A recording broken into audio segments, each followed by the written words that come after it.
Mchezo wa kwanza tumepoteza, mchezo wa pili tumetoa nao sare, wa tatu tumetoa nao sare. Mchezo wa hatua ya 16 bora tunafungwa kwa goli moja, goli halina mashaka, ila wametudhulumu haki yetu Morocco. Tunasema hivyo kwa sababu matokeo ukiangalia sisi matukio ya referee yalikuwa yana upendeleo, hayakuwa yanafuata sheria, kusema kwamba huyu wa Morocco amefanya makosa ni mwadhibu, ila wa Taifa Stars akifanya makosa tunaadhibiwa. Umenielewa?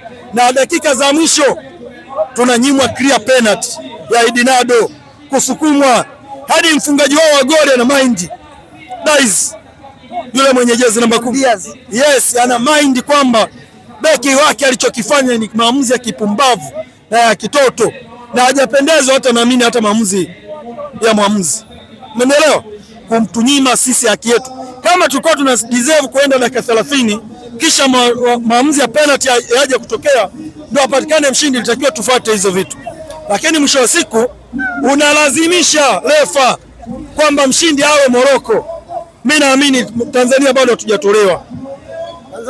Bado hatujatolewa. Umenielewa? Tumetolewa kwa shinikizo la referee, sio kwa kusema kwa kiwango chetu. Sisi hatujatolewa kwa kiwango chetu hata kidogo. Sisi tumeonyesha mchezo mzuri, na nadhani moja ya michezo bora ambayo wameshuhudia kutoka CAF hii michuano ya AFCON 2025-26 basi ni hii, kuona Taifa Stars analeta upinzani mkubwa. Morocco leo haamini, anamiliki wachezaji wanaolipwa kwenye soka, wanalipwa.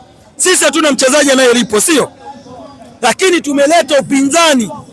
Watu wao wenyewe nadhani walikuwa wanaangalia kwamba sisi ndio wachezaji wetu wa kulipwa au wao, lakini sisi bado tunaonyesha ubora.